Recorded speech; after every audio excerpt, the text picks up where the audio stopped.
कहानी एक चोट लगी औरत से शुरू होती है जो कुछ लोगों से बचती हुई अपने बच्चे को ट्विंकल ट्विंकल लिटिल स्टार गाती है। वो एक बच्चे को किसी के पास छोड़ देती है जो उसे अपने घर बुलाता है और दवा लेने जाने की वजह से कहती है, परंतु वो कभी लौट कर नहीं आती। और हम देखते हैं कि 18 साल बीत गए हैं। एक लड़की लुकाओ मिठाई मांगती है जबकि वो बड़े बच्चे जिसका नाम शू है से कह रही है, क्योंकि वो देखती है कि वो वही अखरोट का हार पहनता है। शू कहता है कि उन्हें पैसे बचाने की ज़रूरत है। लड़की बड़े ही ड्रामेटिक तरीके से कहती है उसने बदल गया है। इस पर शू मान जाता है और उसे कहता है कि वो सोप ओपरास देखना बंद करे। उससे लोगों की बातें सुनते हुए पता चलता है कि किसी ने अपने हाथों से नीला रोशनी निकाला और दूसरा 4000 पाउंड उठा सकता है। वो समझता है कि हाल ही में लोगों ने सुपर ह्यूमन काम करने की खबरें दी हैं और कुछ लोग उन्हें सुपर पावर्स कह रहे हैं। दोनों एक फेस्टिवल में एक शो देखने की कोशिश करते हैं, लेकिन शू उसे ज़्यादा देर तक उठा नहीं सकता, इसलिए वो घर की तरफ चल देते हैं। सामने वाले भीड़ के सामने शू को एक अजीब सपना आता है। जैसे ही वो शो देख रहे होते हैं, वो सोचने लगते हैं कि शायद कलाकार अग्नि को नियंत्रित करने के लिए कोई जादू इस्तेमाल कर रहे हैं या शायद उन्होंने सुपर पावर्स विकसित किए। बाद में लुका बैक स्टेज जाना चाहती है। उम्मीद है कि उन्हें ट्रिक्स सिखाया जाए ताकि वो कुछ पैसा कमा सकें। शू कहता है कि ये एक बुरा विचार है, लेकिन एक पल के लिए रुक कर वो समझता है कि ये असल में एक बढ़िया विचार है। वहाँ उन्हें देखते हैं जब कलाकार को नींद में डाला जाता है और जब उन्हें पकड़ा जाता है तो कहते हैं कि वो सिर्फ वॉशरूम ढूंढने में हो गए थे। लोगों को यह देख कर पकड़ा जाता है कि वो पुलिस हैं और बस कलाकार को अरेस्ट कर रहे हैं क्योंकि उन्हें शो करने की अनुमति नहीं थी। शू सोचता है कि ये बिल्कुल झूठ है, लेकिन वो कुछ नहीं कहता। जब लोग उन्हें छोड़ देते हैं, बाहर एक आदमी देखता है कि वह एक स्टेज से निकले हैं और जानना चाहते हैं कि शू ने क्या देखा। हालांकि उस अनजान व्यक्ति से नफरत है और वो उसे बस इग्नोर करता है और चले जाता है। फिर उस आदमी खुद सोचता है कि कलाकार ने अपने शो में अपने सुपर पावर्स का इस्तेमाल किया था और उस लोग शायद ऐसे लोगों को पकड़ने चाह रहे हैं जिनमें शक्तियां हैं। लूका उसका नाम बार बार यूज़ करती है और शू को भाई को कहने के लिए कहती है, लेकिन वो इनकार करता है और उसे याद दिलाता है कि वो खून का रिश्ता नहीं है। वो उसे ये धमकी देता है कि वो उसे यतीम घर में छोड़ देगा, लेकिन लूका उससे कहती है कि हाँ वो ये कर सकता है क्योंकि वो खुद उसके पास लौट आएगी। शू पूछता है कि अगर दुनिया में सुपर स्ट्रांग लोग होते तो वो क्या करती, तो वो बताती है कि वो ज़्यादा ताकतवर बन जाती। उसको लगता है कि वो कमज़ोर है, लेकिन कहती है कि ये ठीक है क्योंकि वो उसे बचा लेगी और उसे बस खाना बना के देना है उसे। बाद में लूका खबर में देखती हैं जिसमें लोग छोटे से लेकर बड़े तक सुपर ह्यूमन चीज़ें कर रहे हैं और ये सोचते हैं कि ये जादू है या इंसानी शरीर का जागरूकता। शू को नूडल्स लाने के लिए दुकान जाना पड़ता है, लेकिन लूका कहती है कि उसका खाना कभी स्वाद से भरा नहीं होता है और वो उसके गले में लटके हुए अखरोट ही खा लेगी। गले में लटके हुए अखरोट, बड़ा अजीब सा स्क्रिप्ट लिखा हुआ यार मैंने, सॉरी। हाँ, शू कहता है कि ऐसा सोचना भी मत, लेकिन वो फिर से कहती है कि वो बदल गया है। दुकान जाते वक्त उसके पास यादों की यात्रा होती है। लूका हमेशा उसके साथ थी। उसकी बचपन में जब वो सड़क क्रॉस करता है, एक व्हीकल उस पर टकराती है और वो ज़मीन पर लेटता है और उसकी मौत होने वाली होती है, लेकिन वो जब वो होश खो देता है। हालांकि उस पल में कुछ सुपर नेचुरल घटना होती है। जब उसका अखरोट टूट जाता है, यानी जो उसके गले पे लटका हुआ शॉल था उसका अखरोट, ओके नहीं, उसके जो गले का नेकलेस था उसका अखरोट, ओके हाँ ठीक है यार, अखरोट टूट जाता है और उसे एक रोशनी निकल कर उसके शरीर में दौड़ती है।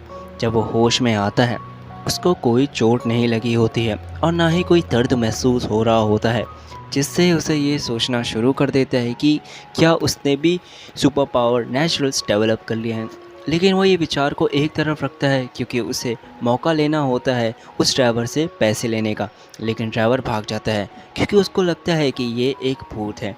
वो लूका के लिए कुछ फ्लेवर्ड इंस्टेंट नूडल्स खरीद कर कल घर जल्दी भागता है। उसके हादसे के बाद लोगों से मिलने पर अब उनके सर पर कुछ नंबर्स दिखाई दे रहे होते हैं, लेकिन वो उन्हें इग्नोर करता है।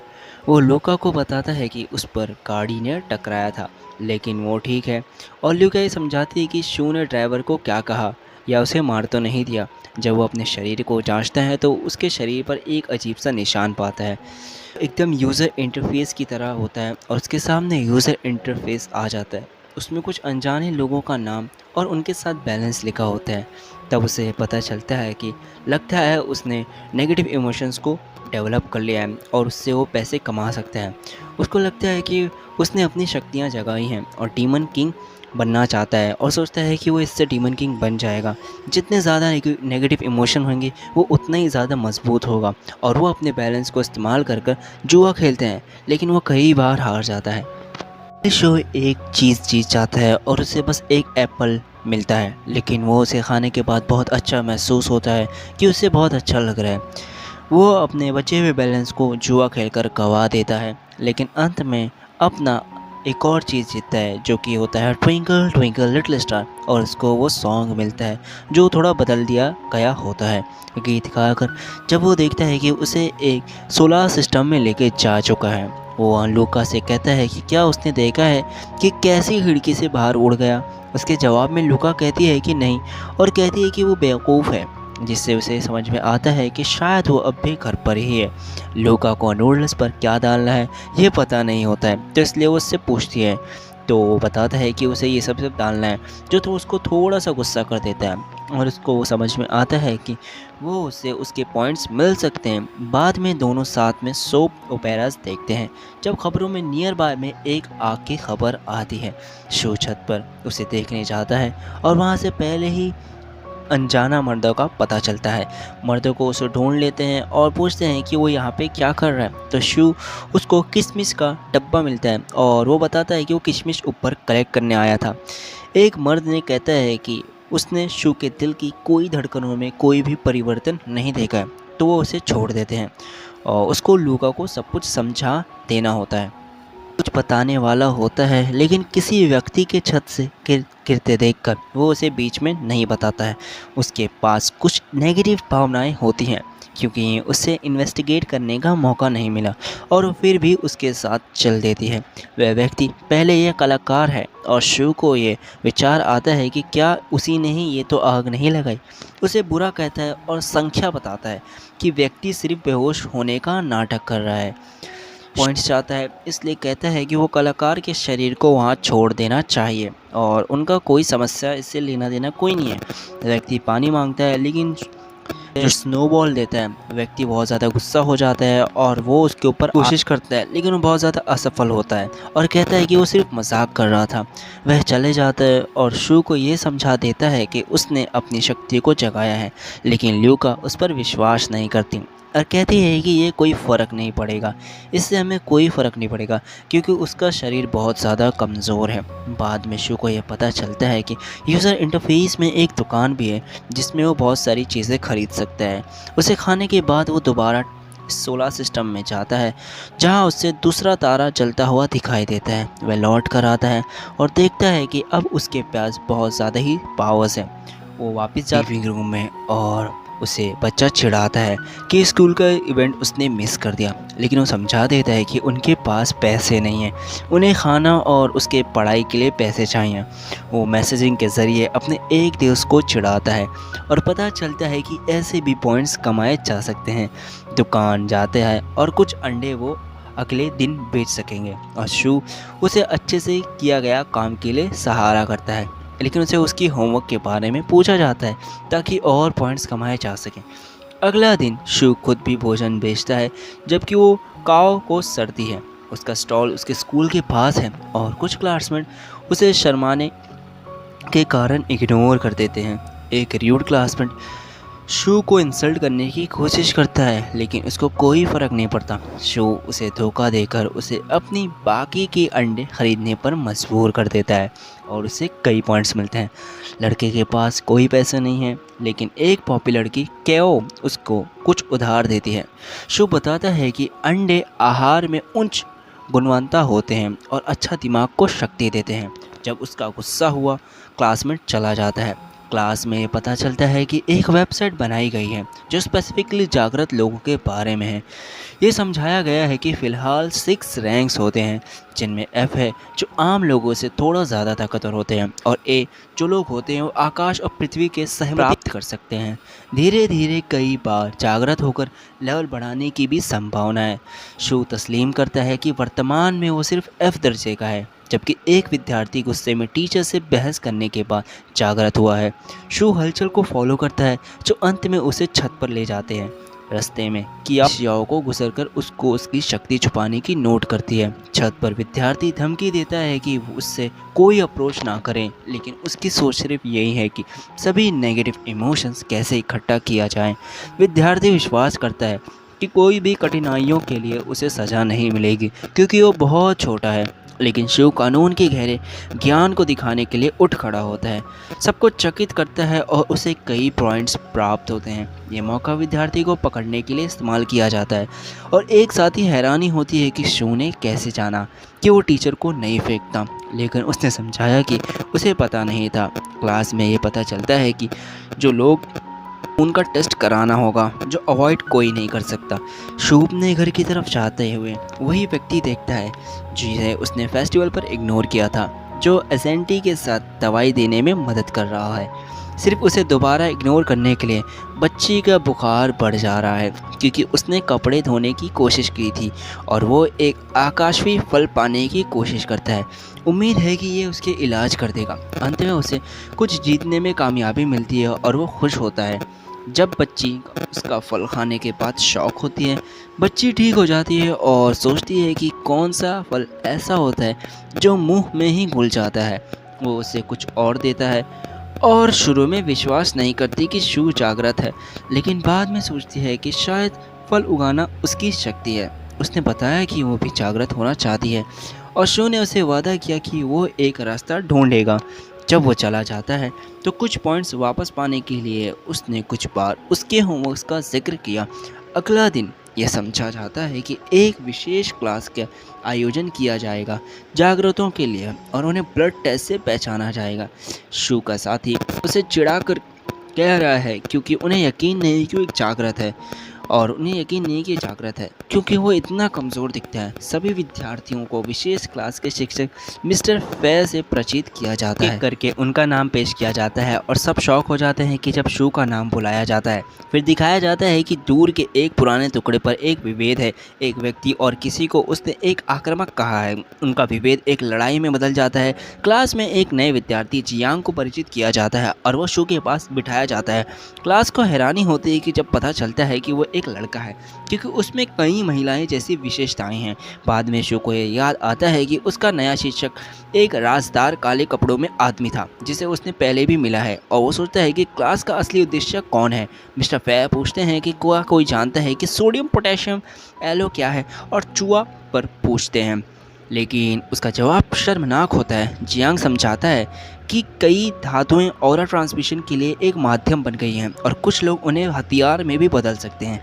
मिस्टर फे समझाते हैं कि 17 महीने पहले दुनिया का माहौल में तब्दीली आई और लोगों के पास कलाई मिली। जब सोडियम पोटेशियम एलो खून के स्पर्श करता है तो जो रंग निकलता है वो व्यक्ति का स्टार दिखाता है, मगर वो ये साफ कर देते हैं कि यह सिर्फ उनका वर्तमान स्टार है और उनका विकास उन पर निर्भर करता है। बाद में विद्यार्थियों के स्टार प्रकाशित किए जाते हैं और शू के क्लासमेट को शू को छेड़ते हैं और कैसे वो सबसे नीचे दर्जे का है, दर्जे F पर। जियांग को हैरान होता है कि शू कितना असर नहीं होता है उन बेइज्जतियों पर, जबकि वो अपने एक रूड क्लासमेट के बाल कटाव पे मजाक उड़ाता है।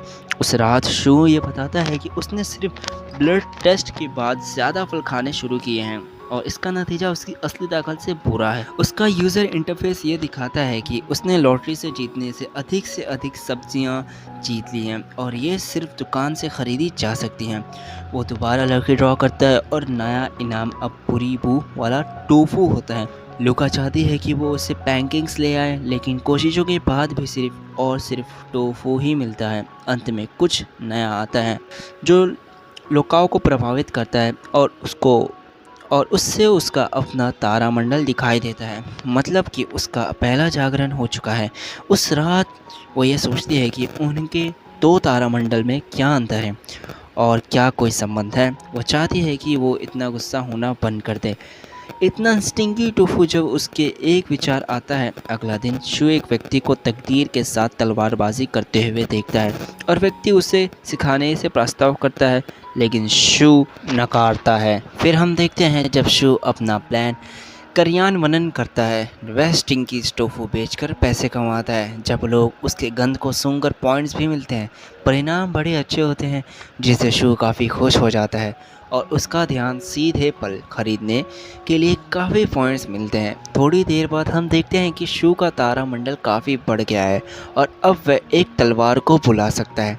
वह याद करता है कि कैसे मिस्टर फे ने उन्हें सिखाया था कि 3 के साथ तारे हो सकते हैं।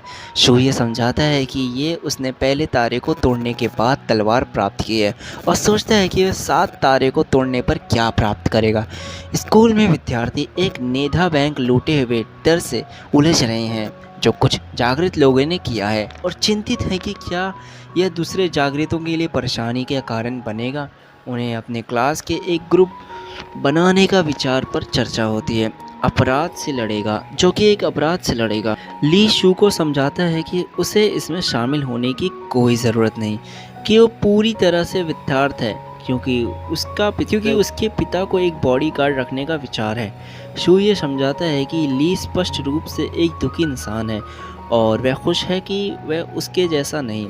एक विशेष कक्षा में मिस्टर फे हर विद्यार्थी को एक आत्मा पत्थर देता है, जिससे वे प्रयोग करके और परिणाम को रिपोर्ट करके अपनी प्रशासन में सहायता करें, लेकिन इस्तेमाल करना होता है। हालांकि इसका उपयोग करने के बाद शू को देखा जाता है कि यह केवल उसका तारामंडल अत्यंत हिंसक बना देता है, जिससे वह व्यर्थ को हो जाता है और वह सोचता है कि वह मिस्टर फे को कैसे बताएगा। अगली सुबह तलवारबाज फिर से देखता है कि वह उसका प्रयोग की टेक्निक का आदर्श और पूछता है कि वह सीखना चाहता है, लेकिन वह इसमें रुचि नहीं दिखाता। दोपहर के भोजन पर जियांग आपको देश द्वारा में मान्यता प्राप्त एक संगठन के बारे में बताता है, जो जागरूकता को इकट्ठा करने के लिए प्रदेश द्वारा मान्यता प्राप्त है। उन्हें पृथ्वी जाल कहा जाता है, जो सबसे आम जागृतों के लिए होता है, और स्वर्ग जाल, जो सबसे मजबूत जागृतों के लिए होता है। कम से कम एक बी दर्जे के होते हैं। स्वर्ग जाल में कम से कम 10 सदस्य होते हैं, जिसमें सबसे शक्तिशाली एक व्यक्ति का नाम टिंग है। उस रात शू चुपके से सुनता है जब शॉर्ट्समैन के पास एक आदमी आता है जो अपने आप को टिंग कहता है और मास्टर ली से मिलने का कहता है। मास्टर ली को स्वर्गीय नेटवर्क के सदस्यों को देखकर खुशी है और टिंग को अंदर बुला लेते हैं। टिंग समझाता है कि दुनिया में जंग चल रही है और मास्टर ली से कहता है कि वो उनके साथ स्वर्गीय नेटवर्क के अंतिम सदस्य के रूप में शामिल हो जाए। मास्टर ली समझाते हैं कि उनका विचार अलग है और उन्हें सिर्फ अपने आखिरी दिनों की सुख से बिताना है। टिंग कहता है कि बहुत सारे अवशेष हैं जो अभी तक एक्सप्लोर नहीं हुए हैं और अगर वो उन्हें जड़ी बूटियाँ मिल जाती हैं तो वो उन्हें वक्त पर पहुंचा देंगे। मास्टर ली उनके प्रस्ताव को इनकार करते हैं और टिंग उम्मीद करता है कि अगले महीने वो दुश्मन ना बन जाएं। जब वो जाते हैं, टिंग वादे को निभाने का वादा करता है। उसके बाद शू ली काओ को बताता है कि वो कौन था और सोचता है कि यह अच्छा विचार हो सकता है कि वो तलवारबाज से सीखने का प्रस्ताव स्वीकार करे, क्योंकि उन्हें लगता है कि वो पहले सोचता था से अधिक शक्तिशाली है। अगली सुबह शू मास्टर ली से सीखने का इशारा करता है, लेकिन उसका एक काम उसका पूरा समय ले रहा है। मास्टर ली सिखाने में उत्सुक है, इसलिए वो उसके पास जाता है। पहले हमने देखा कि शू ने वो रास्ता शक्ति जगा दी है, जो उसे लोगों के नेगेटिव इमोशन से पॉइंट्स कमा की अनुमति देता है। इन पॉइंट्स से वो फलों को खरीद सकता है, जो कि उसकी ट्रेनिंग की एफिशिएंसी को बहुत ज़्यादा ही बढ़ा देते हैं। उसने पता लगाया कि उसका पड़ोसी असल में बहुत शक्तिशाली व्यक्ति है, इसलिए उसने डिसाइड किया कि वो उससे तलवारबाजी सीखने के लिए उससे पूछेगा। कहानी आगे बढ़ती है जब हम देखते हैं कि शू एक लेवल के अवेकन के द्वारा एक अपराध का रिकॉर्डिंग देख रहा है। उसको ये सोचने लगता है कि मास्टर ली से पॉइंट्स क्यों मिल रहे हैं, जबकि उसने पूरा दिन बहुत सारे पाए हैं। बाहर जाते हुए वो शियाओ को देखता है, जबकि वो सुन सकता है कि क्लासमेट उसकी ताकत बढ़ने के बारे में चुगली कर रहे हैं। घर जाते हुए उसे लगता है कि लाशो मास्टर ली को बहुत परेशान कर रहा है, क्योंकि वो मुश्किल एक शागिर्द है। उससे समझ में आता है कि शियाओ के उदास होने से जो भी शख्स उसकी नफरत करेगा उससे पॉइंट्स मिलेंगे। उसकी शख्सियत दूसरों को गुस्सा दिलाने के लिए बिल्कुल सही है, इसलिए वह उसे कहता है कि वो अपनी असलियत में ही रहे। मास्टर ली फिर उसे ये कहता है कि वो वेट्स पहने कर ट्रेनिंग को बेहतर बनाए, और शू कहता है कि उनका स्पेशल युवान क्लास जो मिस्टर फे द्वारा सिखाया जाता है पहले से ही ताकत बढ़ा देता है। मास्टर ली समझाते हैं कि कोरस बनाने वाले व्यक्ति का नाम यूजीन है। हेवनली नेटवर्क के मेंबर हैं और ट्रेनिंग को सबसे बेहतर समझता है, लेकिन बॉडी मूवमेंट के एक्स्ट्रा लेसन्स शू को अपने गोल्स अचीव करने में मदद करेंगे। हेवनली नेटवर्क का मेंबर है और ट्रेनिंग को सबसे बेहतर समझाता है, लेकिन बॉडी मूवमेंट के एक्स्ट्रा लेसन्स शू को अपने गोल्स अचीव करने में मदद करेंगे। शू फिर आसानी से वेट्स हैंडल करता है और अगले लेसन की मांग करता है।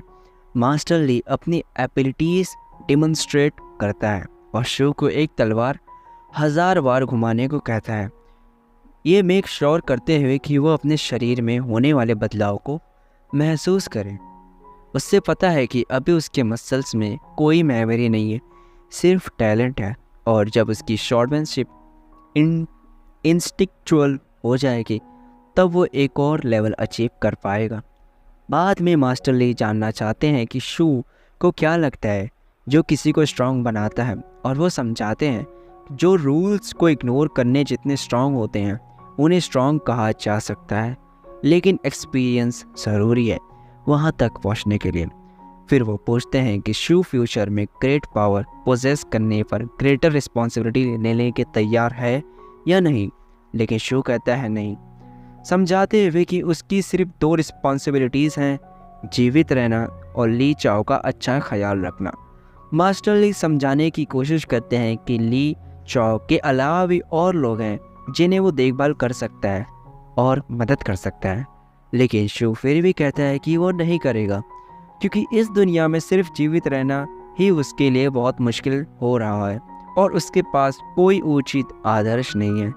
मास्टर ली सोचने लगते हैं कि उससे अपने फाउंडेशंस के मिशन में विश्वास दिलाना कितना मुश्किल है, और शू को समझाते हैं कि वो उसका शिष्य नहीं बन सकता।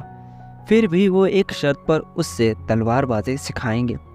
अगले दिन हम देखते हैं कि ली चाओ का मूड काफ़ी अच्छा है और उससे सिखाने बहुत आसान हो गया है क्योंकि शू ने उसे कई स्नैक्स दिए हैं। तभी एक आदमी आता है और मास्टर ली कहते हैं कि ली चाओ के एक चिड़चिड़ा सा कठिन अनवांटेड गेस्ट को ग्रीट करने के लिए कहें। स्कूल में शू को एक नोटिफिकेशन मिलता है कि उससे यूजीन से पॉइंट्स मिलते हैं। वह तुरंत पहचान लेता है कि ये वही हेवनली नेटवर्क मेंबर है जिसके बारे में मास्टर ली ने पहले बात की थी। घर पहुंचकर देखता है कि ली चाओ ठीक है और यूजीन सोचता है कि क्या मास्टर ली ने शू को सिखाएंगे, लेकिन कहता है कि ये समय बर्बाद करना होगा क्योंकि वो सिर्फ लेवल अप का है। यूजीन फिर अपने आने के कारण बताते हैं।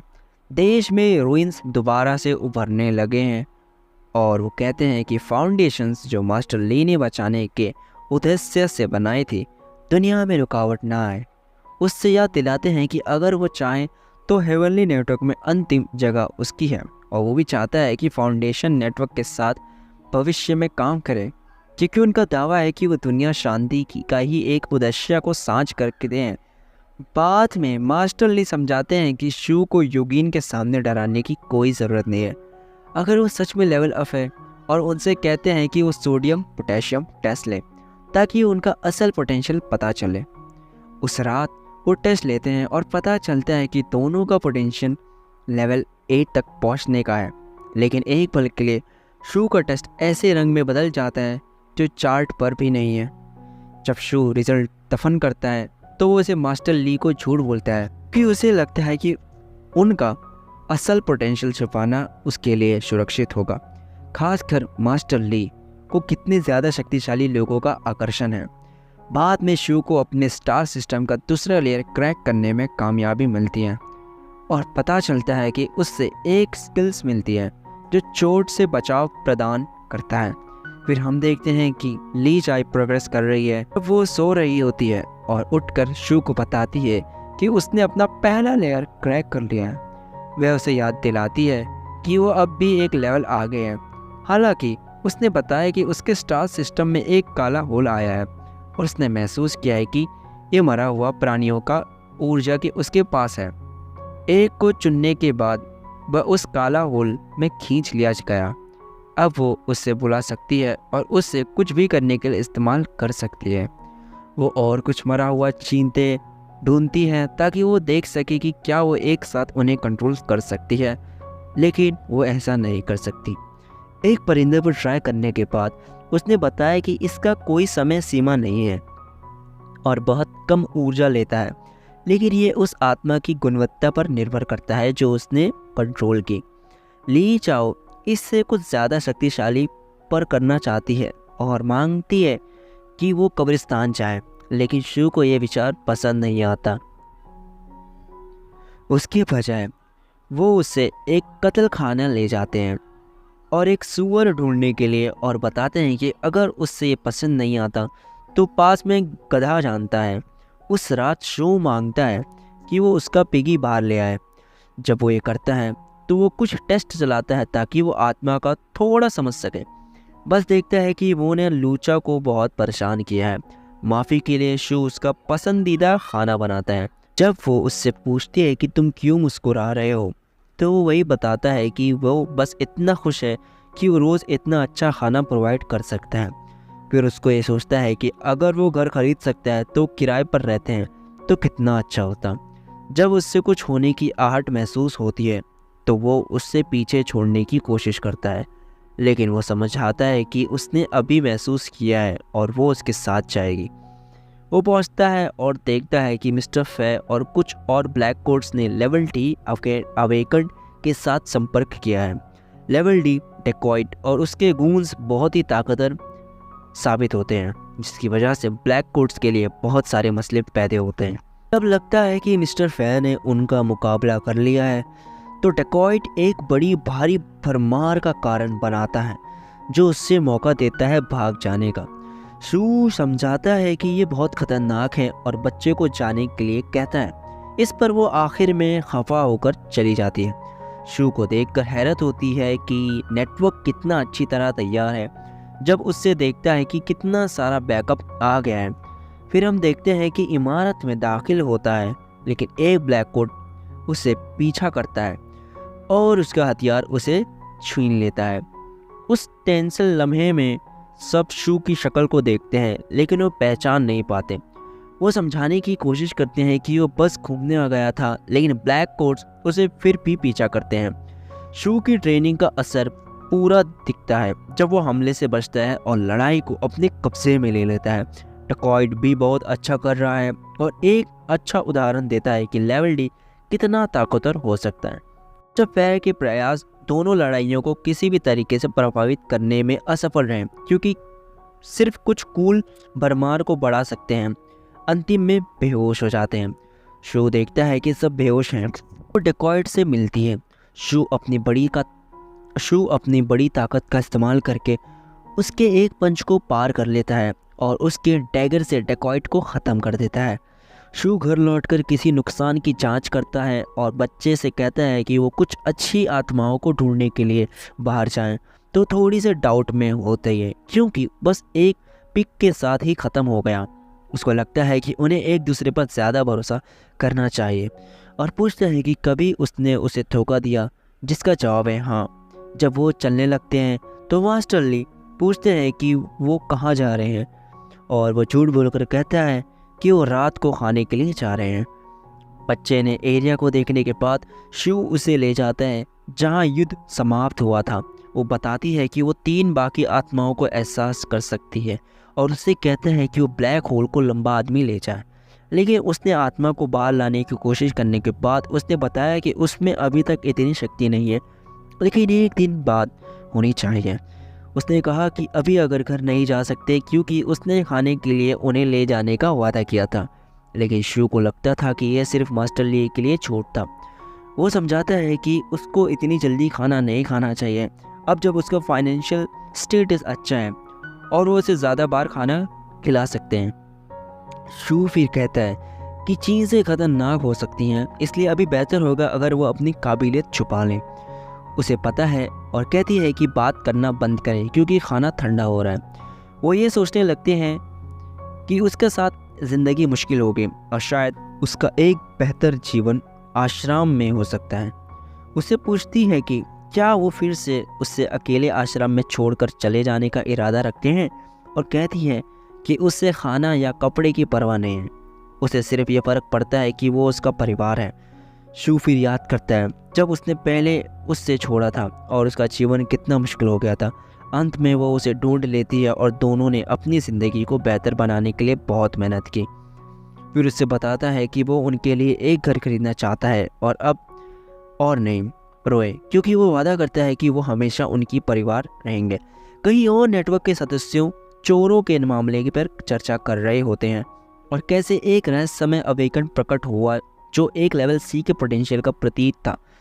वो सोचते हैं कि ये कौन हो सकता है और उसके शरीर को ढकने वाला काला छाया क्या है। टिंग उसको पहचानने की महत्व को दबाने के लिए बताता है कि पूरे नेटवर्क में सिर्फ 7 लोग लेवल सी से ऊपर हैं। एक सदस्य बताता है कि अगला रन ये शहर में ही प्रकट होगा और वो जाना चाहिए क्योंकि कोई भूल करने की जगह नहीं है।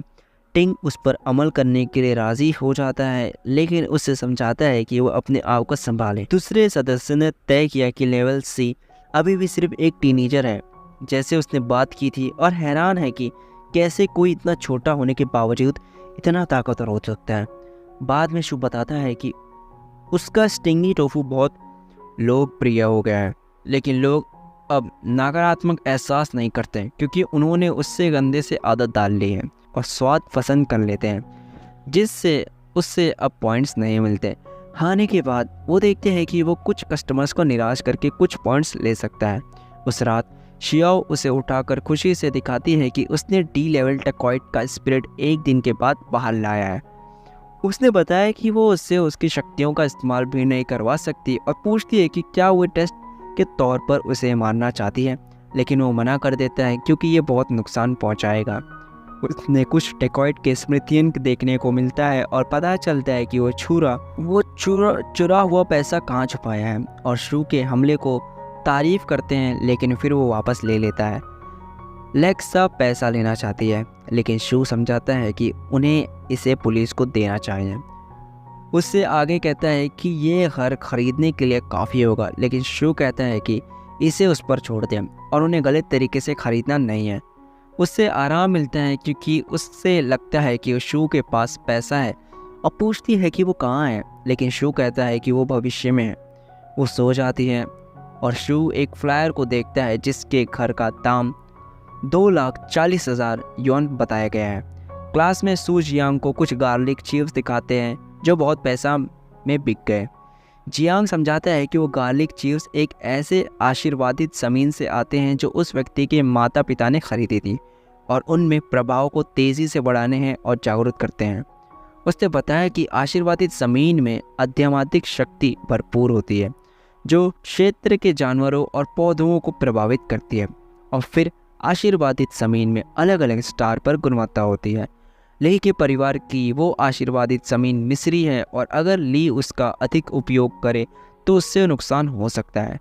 फिर शू को विचार आता है कि शायद विद्यार्थियों द्वारा इस्तेमाल किया जाने वाला स्पिरिट स्टोन कीमती होते हैं, और जियांग बताते हैं कि एक कंसाइनमेंट स्टोन का आगमन हुआ है और उन्हें एक स्वागरीय नेता द्वारा वितरण किया जाएगा। बाद में सभी विद्यार्थी अपने नए प्रदान के प्राथमिक सम्मेलन में शामिल होते हैं। नेटवर्क के सदस्य के रूप में ली शाह पहुंचता है और ये बताता है कि वो कुछ पैसे उखाड़ने की कोशिश कर रहा था जब एक कॉप आ गया, एक अनजान टिप प्राप्त करने के बाद। जब शू उसे देखता है तो उसे तुरंत उसकी शक्ति का एहसास होता है, एक लेवल बी के रूप में, और ली शाह को कुछ नोटिस होता है कि लेकिन बाद में पता चलता है कि वो बस यह सोच रहा है कि सब क्यों एब्सेंट है, क्योंकि नया प्रधान ईशा को भाषण देना होगा और उसकी कोशिशें उसे बचने में असफल हो जाती हैं। बाद में ली शॉ खुद को एक लेवल बी के रूप में परिचित करते हैं युआन क्लास को और उन्हें बताता है कि एक संदेहजनक व्यक्ति के बारे में जिसने समुंदरी स्टार माना जाता है। डी लेवल डेकॉइट एक तलवार धारण करता है और एक ऊर्जा कवच से सुरक्षित है। अगर किसी ऐसे व्यक्ति को देखते हैं तो उन्हें तुरंत रिपोर्ट करना चाहिए।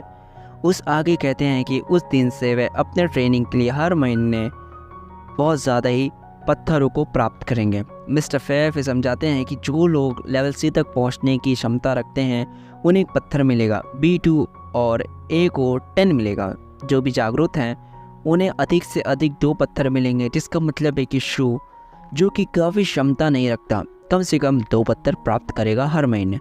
बाद में शू से पूछते हैं कि क्या आध्यात्मिक पत्थरों के लिए काला बाजार है। जियांग हैरान है कि वो अपना भविष्य बेच देगा, लेकिन शू समझाता है कि अगर वो लगातार रोज़ी कमाने के लिए चिंता करना चाहता है तो ट्रेनिंग पर ध्यान नहीं दे सकता। जियांग कहते हैं कि पत्थरों को नेटवर्क द्वारा नियंत्रित किया गया और उनका व्यापार निषेध है, लेकिन उनके लिए एक काला बाजार है। उनकी कीमत 1 लाख युआन है। शू कहता है कि वो अपना हर एक पत्थर 1,20,000 युआन में बेचना चाहता है और जियांग एक खरीदार ढूंढता है। उससे यह भी हैरानी होती है कि वो उन पर भरोसा करती है कि वो नए पत्थरों को संभाल लेंगे, और वो समझाते हैं कि ये उनके दोस्त हैं। घर पर मास्टर ली को देखकर मास्टर ली शॉक में आ जाते हैं जब वो अपने घर से ली शाह निकालते हैं, और ली शाह समझाता है कि वो सिर्फ दवाई छोड़ रहा था जो नेटवर्क ने उन्हें वादा किया था। मास्टर ली फिर ली शाह से पूछते हैं कि उसने अनजाना मेहमानों के लिए परेशानी भरी सलाम सुनाए, और वो लंबा वर्जन देती है। ली शाह समझाता है कि कुछ पुराने अवशेषों में 2 कंकाल मिले हैं और समांतर रूप में से घूम सकते हैं, और यह एक ई लेवल जागरूकता के बारे में हो सकता है। लीशा जानना चाहती है कि क्या उसके पास कोई जानकारी है, लेकिन मास्टर ली समझाते हैं कि फाउंडेशन ने अपना वादा निभाया है कि हस्तक्षेप नहीं करेगी। अंत में लीशा संदेहजनक लेवल सी को उठाता है और उसका लड़ने का तरीका मास्टर ली की जैसा ही है, लेकिन वो जल्दी पीछे हट जाता है जब मास्टर ली दुखी होते हैं। उसने सोचा कि ये उनका शिष्य है, उसने उसे इमरजेंसी के लिए ख़रीदा। उसने ये भी समझाया कि कल वो छुट्टी गाड़ी दफ्तर के ट्रांसफ़र के लिए, क्योंकि कल घर उनका हो जाएगा।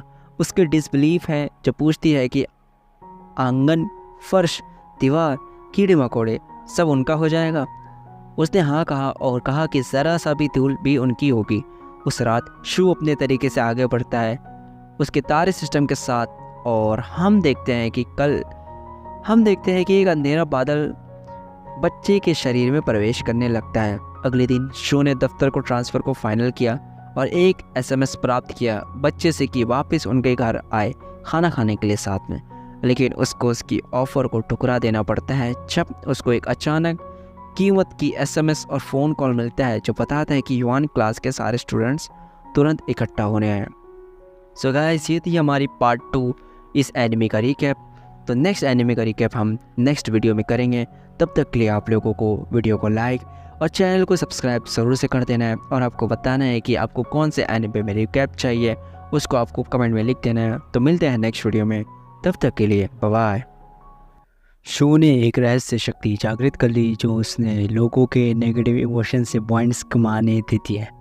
इन पॉइंट्स से वो ऐसे फ्रूट्स खरीद सकता है जो उसकी ट्रेनिंग एफिशिएंसी को बहुत ज़्यादा बढ़ा देते हैं। जब उसे पता चलता है कि उसका पड़ोसी असल में बहुत पावरफुल है तो उसके साथ ट्रेनिंग करना शुरू कर देता है। शू आखिरकार अपने और अपनी बहन के लिए घर खरीद लेता है, पर अभी सेलिब्रेट नहीं कर सकता क्योंकि सभी अवेकन क्लास के मेंबर्स को एक इमरजेंसी के लिए बुलाया गया है।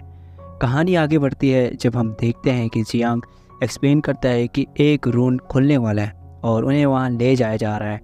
उसने सुना है कि जब भी रूम्स अपीयर होते हैं तो कई मास्टर्स उनके लिए लड़ते हैं क्योंकि उनमें मेडिसिन्स, ब्लेस्ड आइटम्स और वेपन्स जैसे ट्रेजर्स होते हैं।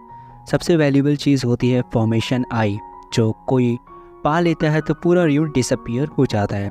उनकी युआन क्लास वहाँ इसलिए जा रही है ताकि वो ट्रेनिंग कर सके और रूइंस के आसपास के एरिया से मिलने वाली पावर का फ़ायदा उठा सके, पर स्टूडेंट्स को अंदर नहीं जाने दिया जाएगा क्योंकि वो इतने हाई लेवल के नहीं हैं कि वहाँ सर्वाइव कर सके।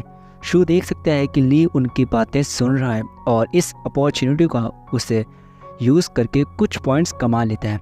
कैंप पर मिस्टर फे एक्सप्लेन करते हैं कि पूरा ऑपरेशन कॉन्फिडेंशियल है, उनकी ट्रेनिंग भी, और जो कोई इस बारे में बोलेगा उसका कोर्ट मार्शल होगा। उस रात ली शो का मजाक उड़ाने की कोशिश करता है। वो गरीब है और सिर्फ फ्री मील की वजह से खाना मिल रहा है, पर शो उससे इग्नोर कर देता है। जब वो खाना खा रहे होते हैं एक एक्सट्रीमली रूड स्टूडेंट उनसे प्रेफरेंशियल ट्रीटमेंट की डिमांड करता है और चेयर मांगता है, पर शो उससे लेसन सिखा देता है। शू और जियांग ट्रेनिंग के बेनिफिट्स पर डिस्कस करते हैं, पर जियांग बताता है कि जबकि स्पिरिचुअल पावर्स रूल्स के किनारे पर हाई हैं, वो अंदर और भी ज़्यादा हैं। वो फिर कहते हैं कि उन्हें अंदर नहीं जाने दिया जाएगा। बाद में शू दूसरों के साथ ट्रेनिंग नहीं करना चाहता क्योंकि उसे ट्विंकल ट्विंकल लिटिल स्टार गाना पड़ता है, पर वो रियलाइज़ करता है कि उसके पास लेवल अप करने का एक बहुत बेहतर तरीका है। शू ली को ढूंढता है और जो आसानी से परेशान हो जाता है और उससे बार बार छेड़कर पॉइंट्स कमा लेता है जब वो प्रैक्टिस करने की कोशिश कर रहा होता है। अगली सुबह वो अपनी इन्वेंट्री चेक करता है और देखता है कि उसने एक रात में अपने लेवलिंग फ्रूट के 9 पीसेस कमा लिए हैं। सेल फोन सिग्नल्स ब्लॉक हो रहे हैं, इसलिए वो डिसअपॉइंटेड ली चाओ से कांटेक्ट नहीं कर पा रहा। शो को बाद में पता चलता है कि रूड इंसान के साथ उसके पिछले दिन के व्यवहार से उससे कुछ एक्स्ट्रा रिस्पेक्ट मिला है जब उसे एक एक्स्ट्रा पीस ऑफ चिकन और एक जाती है जो वैसे भी वो डिक्लाइन कर देता है। उस रात शू अपनी ट्रेनिंग जारी रखता है और ली को बचपन की कहानियों से डिस्ट्रैक्ट करता है, जैसे पहली बार वाटरमेलन ट्राई करना और एक अंगूठे की साइज़ की एंड मिलना। जब ली को लगता है कि उसने शायद एक पीसफुल जगह मिल गई है प्रैक्टिस करने के लिए, तब शू वहाँ आ जाता है। रात का आसमान और दूर से दिखाई देते हुए रून्स को एडमायर करते हुए अगले दिन शू अपने लेवलिंग फ्रूट का यूज़ करता है और बताता है कि वो लेवल डी के मिड पॉइंट तक पहुँच गया है। लंच करता है कि उसने एक लेवल अप कर लिया है और वो शू से लड़ना चाहते हैं, पर मिस्टर फे उन्हें रोक देते हैं। वो समझाते हैं कि कॉमरेड्स को अच्छे टर्म्स पर रहना चाहिए और आर्म रेसलिंग मैच ही काफ़ी होगा इससे सेटल करने के लिए। ली मैच के लिए इंटेंस एक्सप्रेशन के साथ तैयार होता है पर जल्दी ही हार जाता है। मिस्टर फे क्यूरियस होते हैं और एक शॉट देना चाहते हैं पर वो भी हार जाते हैं। वो शू के टैलेंट को एक्नॉलेज करते हैं और शू समझाता है कि ली से आर्म रेसलिंग करना जल्दी लेवल करने के लिए की है। बाद में शू देखता है कि एक मिस्ट फॉर्म हो रही है और जियांग एक्सप्लेन करता है कि ये पोर्टल हो सकता है रून्स के अंदर जाने का।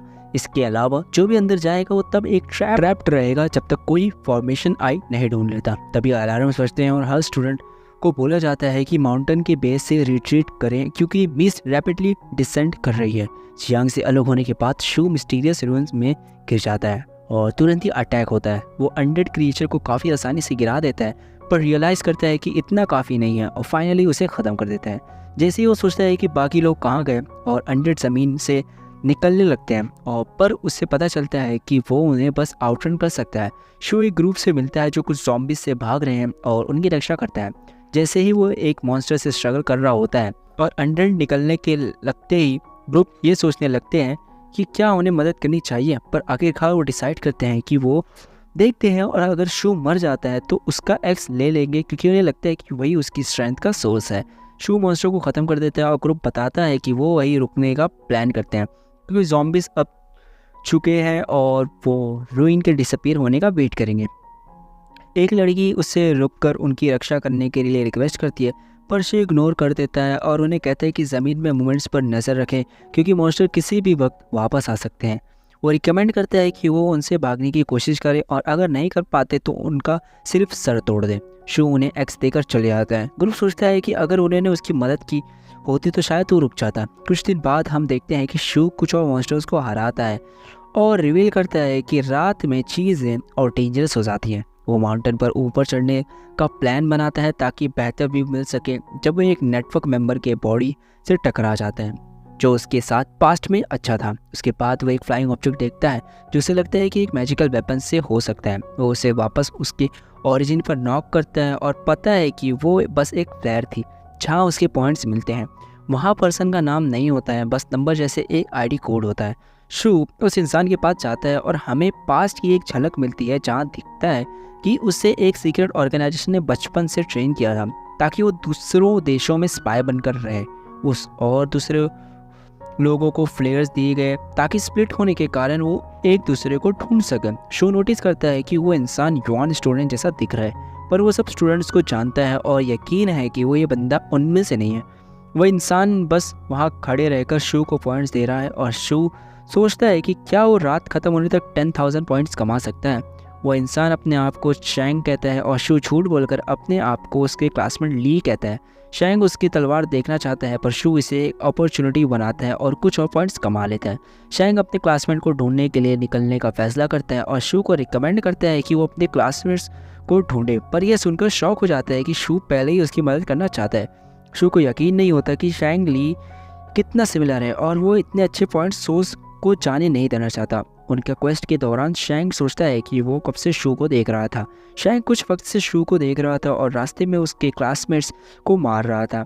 वो सोचता है कि वो जानता है कि शू बस कमज़ोर और बेवकूफ़ होने का नाटक कर रहा है ताकि एक अजनबी पर भरोसा कर सके। वो मॉन्स्टर के ग्रुप से टकराते हैं और शैंग शू की तलवार मांगता है रास्ता साफ करने के लिए, पर उसका असली प्लान होता है कि वो शू को पीछे छोड़कर भाग जाए और शू मर जाए। शू फिर इसके साथ मजे करता है और इस बार शैंग को पीछे छोड़ देता है। शैंग जब वापस आता है तो एक टेंस मोमेंट होता है, पर शू कहता है कि उन्हें रेस्ट करना चाहिए। शैंग कहता है कि वो नहीं सोएगा और शू भी कहता है कि वो भी नहीं सोएगा बल्कि प्रैक्टिस करेगा। जैसे वो प्रैक्टिस करते ज़ोर ज़ोर से खर्राटे लेने लगते हैं। शैंग सोचता है कि वो सो गया है और उसे अटैक करने का सोचता है, पर शू उसे डरा देता है और कहकर उसकी प्रैक्टिस ख़त्म हो जाती है। बिना सोए शू बाथरूम के लिए जाता है और वापस आता है कुछ स्टिंगी टोफू लेकर। शैंग हैरान होता है और पूछता है ये कैसे हो सकता है, पर शू बस उसके रेसिपी की सिली और लॉन्ग विंग्ड ओरिजिन्स एक्सप्लेन करता है। ये सुनने के बाद शैंग फाइनली उसे मारने का प्रयास करता है। लड़ाई लंबी चलती है और शैंग की ट्रेनिंग एज अ स्पाई दिखाई देती है जब वो शू से उसी की तलवार छीन लेता है, पर लड़ाई एक डिवास्टेटिंग ब्लो से ख़त्म हो जाती है जब शू अपने डैगर से शैंग को मार देता है। शैंग गिरते हुए समझता है कि शू कितना स्ट्रांग है। शू कांपने लगता है, सोचता है कि चीज़ें कितनी जल्दी बदल सकती हैं और दुनिया कितनी क्रूल हो सकती है। वो मर्डरर बनना नहीं चाहता, पर समझता है कि सरवाइव करने के लिए क्या क्या करना पड़ता है। वो सिर्फ सांस लेता है और चाहता है कि वो ली काओ के साथ होता है। कुछ वक्त बाद शू एक फ्रूट जो एप्पल जैसा दिख रहा था गैदर करता है और देखता है कि वहाँ स्क्वेरल्स ने इंटेलिजेंस गेन कर ली और नेगेटिव इमोशन जनरेट कर सकती हैं। वो थोड़ी देर के लिए भागता है और सोचता है कि उसने अब तक किसी और को क्यों नहीं देखा। वो सोचता है कि र्यून्स कितनी बड़ी है और रियलाइज़ करता है कि वो सर्कल में घूम रहा है जबकि उसे सेंटर की तरफ जाना चाहिए क्योंकि वहीं पे फॉर्मेशन आई होने का संभावना सबसे ज़्यादा है। तभी इसे एक पैक ऑफ वुल्स चेस करते हैं और जब वो टॉन्टेड होते हैं तब शैंग स्क्वेरल्स को धमकी देता है कि वो उनके सारे फ्रूट्स लेने वापस आएगा। चेस इंटेंस हो जाता है लेकिन शो याद करता है कि उसे लेकाओ के पास वापस जाना है और उसे एनर्जी एक बर्स्ट मिलता है। फिर वो एक ग्रुप से मिलता है जो उसे पहचानते हैं और सुनकर निराश होते हैं कि वो मदद लेकर नहीं आया, पर फिर भी उन्हें लगता है कि अकेला सर्वाइव करने का मतलब है कि वो बहुत स्ट्रांग है। शो रियलाइज़ करता है कि कुछ लोग पहले वाले ग्रुप से हैं और लड़की बताती है कि दूसरे लोग एक्स के लिए लड़ते लड़ते एक दूसरे को मार दिए हैं क्योंकि उन्हें लगा कि एक्स उसी का पावर का सोर्स है। वो रिवील करती है कि उनके पास कुछ वक्त से खाना या पानी नहीं है और वो भीख मांगते हैं कि वो रुककर उन्हें प्रोटेक्ट करे। शो मना कर देता है और सोचता है कि वो कोई हीरो नहीं है, बस कोई है जो घर जिंदा वापस जाना चाहता है। वो उससे एनवी करते हैं जब वो खाता है और शो उन्हें बताता है कि वो कहाँ से फ्रूट्स ले सकते हैं। अगर वो तेज़ी से चलकर और वुल्स से बच कर जाएँ तो 2 दिन में पहुँच सकते हैं। वो खाता रहता है जब ग्रुप डिसाइड करता है कि वो उसे ओवरपावर कर सकते हैं। एक उनमें से धमका देता है कि वो कुछ दे और शू स्टिंगी टोफू रेसिपी की लॉन्ग रिवेंडेड ओरिजिन बताने लग जाता है। शू को डिसार्म कर दिया जाता है और वो आदमी से पूछता है कि वो एक्स या सॉल्ट रखना पसंद करेगा। जब वो एक्स चूज़ करता है शू रिवील करता है कि वो दोनों रखेगा। शू फिर अपने क्वेस्ट पर कंटिन्यू करता है और फॉर्मेशन आई को ढूंढने के लिए, लेकिन ये भी दिखाया जाता है कि उसने उन्हें बिल्कुल खाली हाथ नहीं छोड़ा। बाद में शू एक ज़ॉम्बी से अटैक करते घायल हो जाते हैं और जो स्पीयर से अटैक कर रहा होता है, पर हैरान होता है कि वो इमोशन भी दिखाते हैं और ज़ॉम्बी आ जाते हैं। वो कवर के लिए भागता है पर पहला ज़ॉम्बी करता है क्योंकि अब उसके पास स्पीयर नहीं होता। शू एक मोमेंट लेता है अपने नए स्पीयर को एडमायर करने के लिए जो रून से मिला है और जिसमें पावर इंजेक्ट किया जा सकता है। फिर हम देखते हैं कि नेटवर्क के मेंबर्स एक और मुश्किल फाइट के लिए प्रिपेयर करते हैं 9 कैवेरली ज़ॉम्बीज़ के अगेंस्ट और प्लान करते हैं लीडर को पहले निकालकर एक एक को ख़त्म करना। वो नोटिस करते हैं कि एक ज़ॉम्बी बाकी से अलग है क्योंकि वो तलवार चलाता है और अज्यूम करते हैं कि वही लीडर है। एक मेंबर सोचता है कि हेवनली नेटवर्क का मेंबर मदद क्यों नहीं कर रहा है और दूसरा मेंबर कहते हैं कि वो लेवल C स्पाइस का ध्यान रख रहा था जो रून्स में छुप के आए थे, पर सच में वो सब बस डेंजर से भाग रहे थे। उनका स्नाइपर अपने प्राइमरी टारगेट पर शॉट लैंड करता है लेकिन रन करना पड़ता है क्योंकि उससे वो कन्फ्यूजन नहीं होता उन्हें सोचा था जब। अब वो समझते हैं कि उन्होंने गलत किया और अपना एडवांटेज खो दिया क्योंकि ज़ॉम्बीज़ उनसे अवेयर हो गए हैं। जैसे ही वो डिस्पेयर में गिरता है वो एक युवान स्टूडेंट्स को अकेला देखते हैं और उस बेचारे बच्चे को प्रोटेक्ट करने के लिए फाइट प्रिपेयर करते हैं, लेकिन वो देख एक ज़ॉम्बी को मार कर उसकी स्पीयर ले लेते हैं और आसानी से बच निकलते हैं।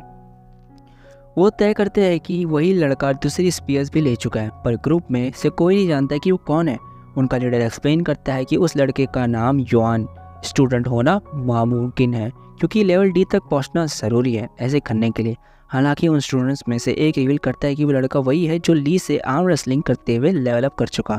कहीं और शो को कुछ पॉइंट्स मिलते हैं शो से और वो सोचता है कि वो इतना अपसेट क्यों है।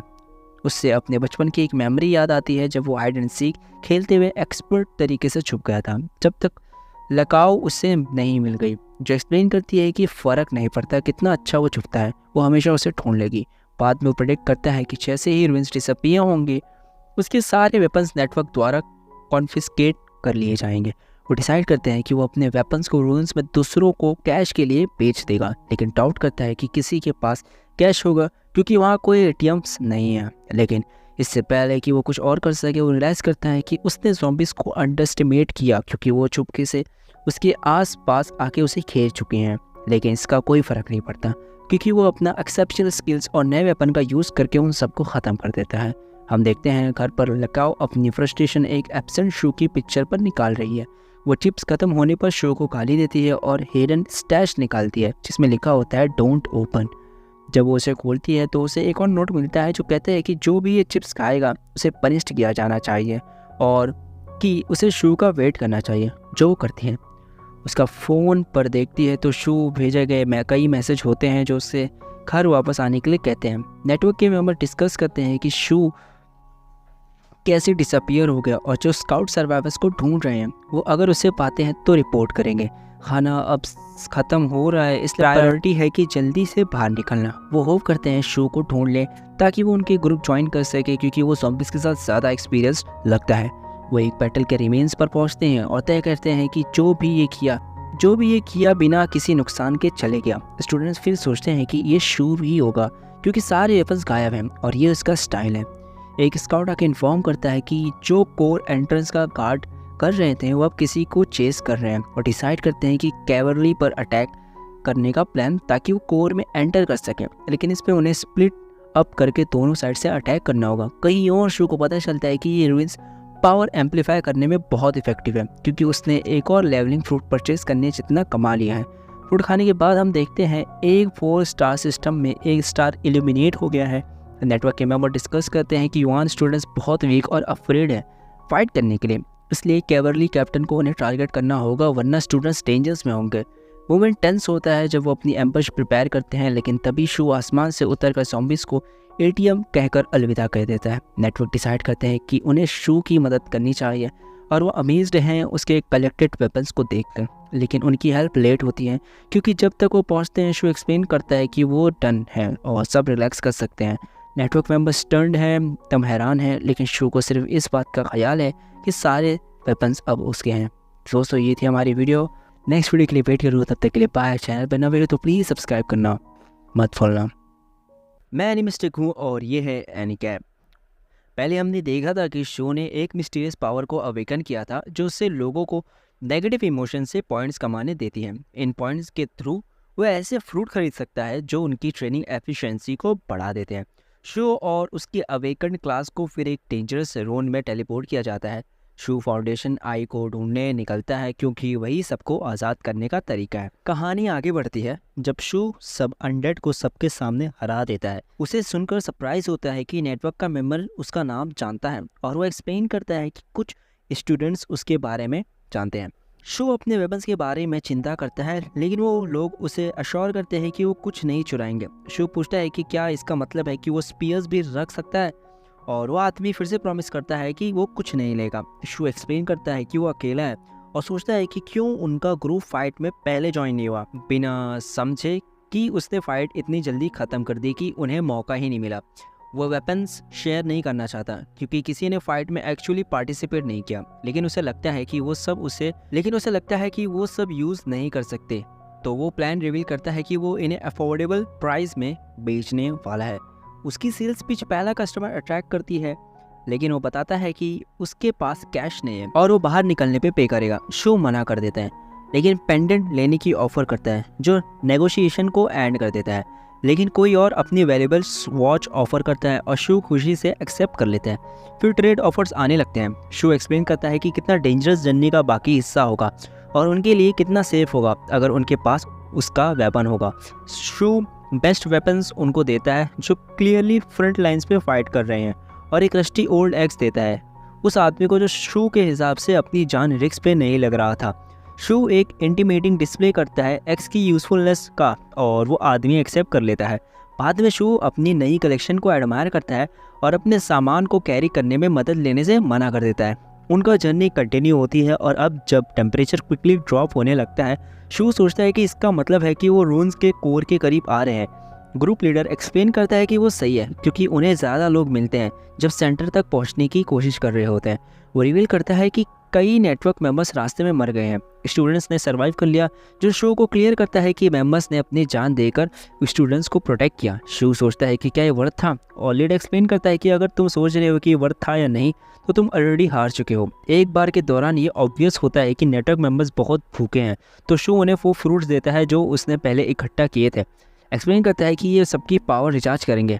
वो फ्रूट्स डिवाइड करते हैं और खुश होते हैं देखकर कि उनकी प्यास, भूख और थकान सब गायब हो गई है। कुछ स्टूडेंट सोच रहे हैं कि उन्हें फ्रूट क्यों नहीं मिला, तो शू एक्सप्लेन करता है कि उसने फ्रूट्स को उनको दिए हैं जो अपनी जान रिस्क पे डालकर उन्हें प्रोटेक्ट कर रहे हैं।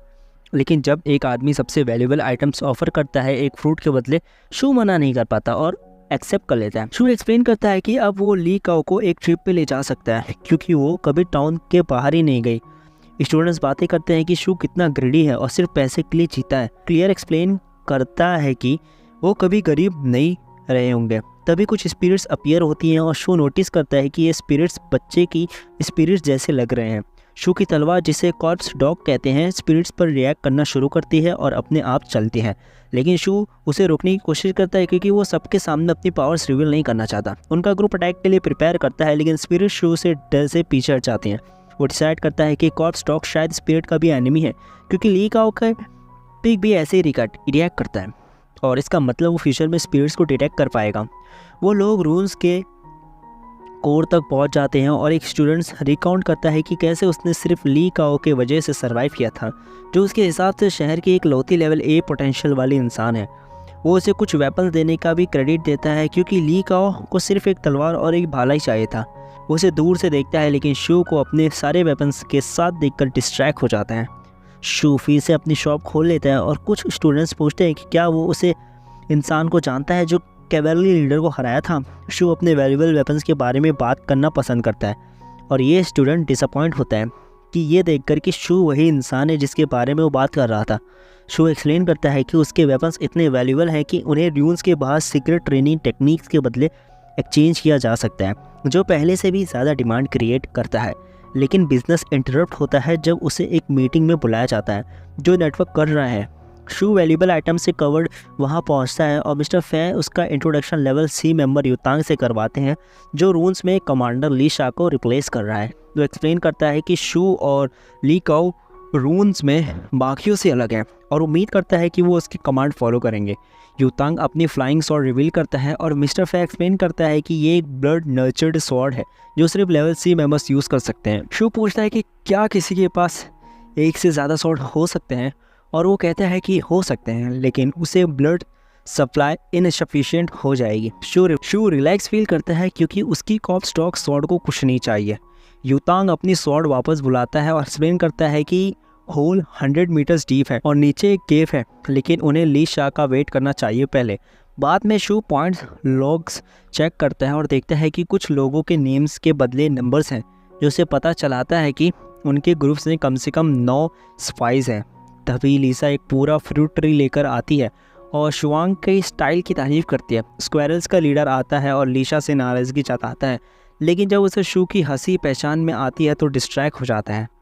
शू उसके अटैक से बच जाते हैं और उसे लीसा को समझ आता है कि शू ने भी कुछ फ्रूट्स लिए होंगे। बाद में लीसा एक्सप्लेन करता है कि उसका लेवल सी कंपेनियंस और कई और लेवल सी मारे गए हैं, लेकिन उन्होंने सारे एनिमीज को भी मार दिया। फिर हम देखते हैं कि स्क्वेरल उतर डिस्पेयर में है क्योंकि उसके प्रीशियस फ्रूट्स इंसान खा रहे हैं, लेकिन वो फिर से खुश हो जाता है जब शू उसे एक फ्रूट देता है। शू फिर से जियांग से मिलता है जो एक्सप्लेन करता है कि उसने 4 हॉर्समैन मार दिए हैं, और शू दिखाता है कि उसने भी अपने लिए काफ़ी कुछ अचीव किया है। उन्हें तब इंटरप्ट किया जाता है जब कोई डिमांड करता है कि शू उसे एक वेपन दे और क्लेम करता है कि वो बाहर निकलने पर उसे 50,000 युआन देगा। जब शू मना कर देता है तो डिसअपॉइंट हो जाता है। शू नोटिस करता है कि उस आदमी का कोई नाम नहीं है और समझ जाता है कि वो एक स्पाई है। शू कहता है कि वो प्रॉमिस को पेमेंट के रूप में नहीं लेता और चला जाता है। बाद में लीसा सबको इकट्ठा करती है और एक्सप्लेन करती है कि सबको अच्छे से रेस्ट करना चाहिए क्योंकि कल वो ओपनिंग एक्सप्लोर करेंगे। प्लान बस इतना है कि सब उसका फॉलो करेंगे, और ये आइडिया रिजेक्ट करती है कि प्लान और डिटेल्ड होना चाहिए। बाद में शू को समझ आता है कि एक नेगेटिव इमोशन पॉइंट शो से ये मतलब है कि वो उसे मिस कर रही है, और 10 पॉइंट्स का मतलब कुछ उसकी याद दिलाता है। सब 100 पॉइंट्स तब मिलते हैं जब वो अपसेट होती है कि शू वापस नहीं आया, लेकिन उसे सबसे ज़्यादा शौक होता है 777 पॉइंट्स देखकर, और सोचता है कि शायद अब वो उसे नफरत करती है। जब सब सो रहे होते हैं, स्पाइस का ग्रुप हॉल में एंटर करता है, लेकिन जो स्पाई पहले देखा था वो शू के हाथ लग जाता है, और जो पूछता है कि क्या उसका प्लान सब कुछ अपने लिए लेने का है। शू कहता है कि वो भी साथ चलेगा और फाइंडिंग्स को 30/70 रेशियो में बांटेंगे, जिसमें 70 शू का होगा। वो आदमी एग्री करता है, लेकिन कहता है कि शू को कुछ और लोगों को भी मदद के लिए लाना चाहिए। शू चला जाता है और वो आदमी सोचता है कि उसने शू को फूल कर दिया है, लेकिन आखिर में ऐसा नहीं होता। बाकी स्पाइस इग्नोर करते हैं कि उनमें से एक मिसिंग है, और वो आदमी शू पे अटैक करने लगता है। शू आसानी से अटैक अवॉइड करता है और ज़ोर से पूछता है वो आदमी के इरादों के बारे में, चीखता है और सब जाग जाते हैं। तभी लाइशा आती है और उस आदमी पर हमला करती है और समझाती है कि वो एक जासूस था। उसका ये प्लान था कि सबको सोने, ताकि जैजस इम्पेशेंट होकर सबसे आगे निकल जाए। सब इम्प्रेस्ड हैं, लेकिन शू पूछता है कि क्या हमने उसे ज़िंदा छोड़ देना चाहिए था। लीशा फिर कमांड करता है कि जो स्टूडेंट स्ट्रांग नहीं है वो यूटांग की प्रोटेक्शन में रहेंगे, जबकि बाकी रून्स में जाएंगे। वो ये भी कहता है कि जो नेटवर्क्स में मिसिंग हैं उन्हें ढूंढना होगा, ताकि जासूसों की पहचान हो सके। यूतांग स्टे करने को एग्री करता है, लेकिन कहता है कि उसे लीशा के फ्यूचर सीक्रेट प्लान्स के बारे में बताया जाए।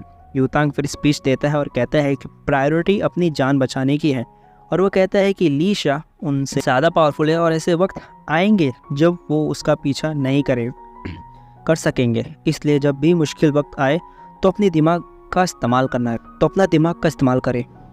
बाद में लीशा शू के कलेक्शन को एडमायर करता है और कहता है कि सब गाड़ियाँ ले जाना कितना टायरिंग होगा, लेकिन शू कहता है नहीं।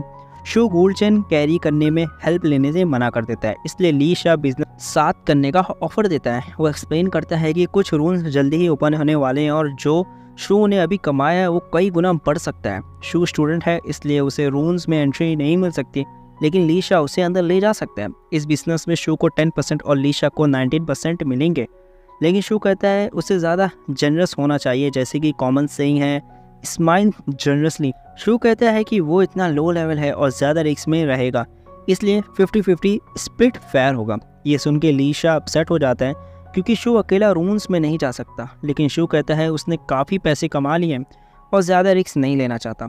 लीशा रिलक्टेंटली एग्री करता है, लेकिन वॉर्न करता है कि अगर शू वीक साबित हुआ तो पार्टनरशिप एंड कर देगा, और कहता है कि कुछ भी छुपाया नहीं जाएगा। शू कहता है कि वो इतना ग्रेडी नहीं है, और लीशा गोल्ड चेन मांगता है नई पार्टनरशिप सेलिब्रेट करने के लिए, लेकिन शू मना कर देता है।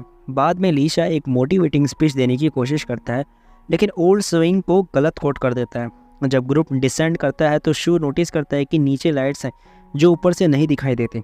जब वो बॉटम रीच करते हैं तो देखते हैं कि पहले वाले जासूसों ने सुसाइड कर लिया है, लेकिन शू को लगता है कि बात इतनी सिंपल नहीं है।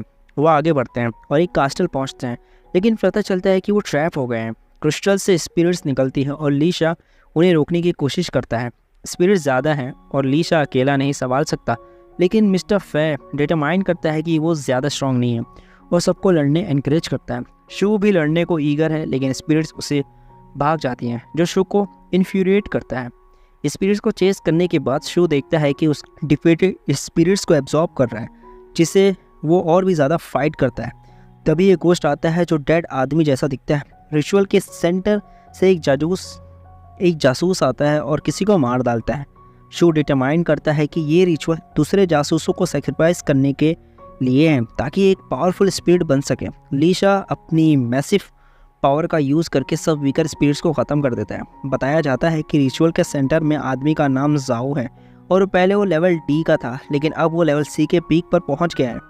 ये इसलिए क्योंकि जाओ ऐसे एबिलिटीज़ पर रिसर्च कर रहा था जो किसी को मरने के बाद दूसरों की एनर्जी एब्जॉर्ब करने देती हैं अपनी पावर बढ़ाने के लिए। शू सोचता है कि स्पिरिट्स को एब्जॉर्ब करना थोड़ा लीशा के जैसे है। जब उसका कॉर्प्स डॉग शू को उसके लेफ्ट अटैक करने को कहता है, शू कुछ नहीं देखता, लेकिन वो सरप्राइज हो जाता है जब उसका अटैक एक्चुअली जाओ को लगता है। सब स्टंट होते हैं। लीशा जानना चाहता है कि उसने ये कैसे किया, लेकिन शू एक्सप्लेन करता है कि वो बस रैंडमली स्विंग कर रहा था। वो प्रॉमिस करता है कि वो झूठ नहीं बोल रहा है और इस बार एक रैंडम स्पॉट पिकअप करता है और फिर से सही होता है। अगले कुछ अटैक्स में कुछ नहीं लगता, जब जो सबको कन्विंस करता है कि वो झूठ नहीं बोल रहा था। तभी ज़ॉम्बिस निकलते हैं और उनका लीडर अपसेट होता है कि उन्होंने उसके कैस्टल में घुसकर और डिमांड करता है कि अब उन्हें हमेशा के लिए यहीं रहना पड़ेगा। लिशा कमांड करता है कि लीडर को उस पर छोड़ दे, क्योंकि वो मानता है कि लीडर के हाथ में जो स्पीयर है वो फॉर्मेशन आए हो सकती है और उसे सीज करने पे रूइन डिसअपियर हो जाएगा।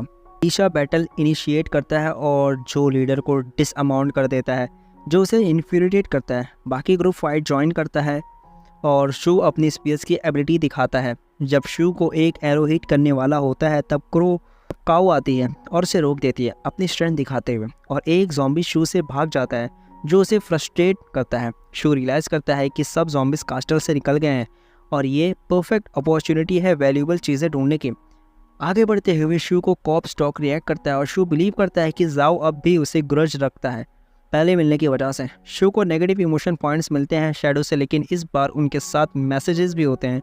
शू एक्सक्लेम करता है कि वो अब तक वापस नहीं आया और झूठ बोला कि सिर्फ कुछ दिनों के लिए गया था। शू डिस्ट्रैक्टेड होता है और जाओ सरप्राइज अटैक करने की कोशिश करता है, लेकिन शू क्विकली रिएक्ट करता है और काउंटर करके जाओ का अंत कर देता है। बाहर फिरोशियस बैटल लेवल सी लीशा और पावरफुल ज़ॉम्बी रूलर के बीच चल रही होती है। आखिरकार लीशा स्पीयर को पकड़ लेता है और कभी ना छोड़ने की कसम खाता है। शू सिटी सेंटर पहुंचता है और बिलीव करता है कि जब कुछ नहीं मिला तो अंदर कुछ अच्छा ज़रूर होगा। अंदर घुसते ही शू स्पीयर्स को देखता है और नोटिस करता है कि वो उसकी स्पीयर्स से लंबी और एडवांस है, लेकिन जब वो एक को उठाता है तो उसे स्टैचू मूव करने लगते हैं। शू का कॉप स्टॉक निकल आता है और वो फिर से उसके ओपोनेंट्स बैक डाउन कर लेते हैं। वो देख सकता है कि स्टैचूज अब भी एक्टिव हैं, लेकिन फिर भी अपनी कलेक्शन में और स्पीयर्स ऐड करने की तैयारी करता है। जब वो एक स्पीयर उठाता है, स्टैचू उसे छोड़ने से मना कर देता है, तो शू कॉप स्टॉक से थ्रेटन करता है जो इंस्टेंटली काम कर जाता है और भी स्पीयर्स कलेक्ट करता है। और हम वापस बैटल देखते हैं बाहर। लो लेवल मेंबर्स के ज़ॉम्बीज से फाइट करने के लिए लीशा की मदद चाहिए होती है, लेकिन वो रूलर के स्पीयर को छोड़ नहीं सकता। जब लगता है कि एक मेंबर बनने वाला है, काऊ उसे बचाने के लिए आती है और अपने एक्सेप्शनल स्वॉर्डमैनशिप के साथ उसी वक्त रूलर अपर हैंड गेन करता है, लेकिन लीशा स्पीयर को छोड़ने से मना कर देता है। रूलर अपनी पावर से लीशा को ट्रैप करता है, लेकिन लीशा फोर्सफुली निकल आता है और स्पीयर को फिर से पकड़ लेता है। शू कुछ राइटिंग स्टम्बल करता है और सोचता है कि ये शायद कोई रिडल है। उसकी डिस्कवरी रूलर को बॉदर करती है, जो स्पीयर को छोड़कर वापस कास्टर की तरफ भागता है। लीशा रियलाइज़ करता है कि इसका मतलब स्पीयर फॉर्मेशन आई नहीं है और उसका पीछा करता है।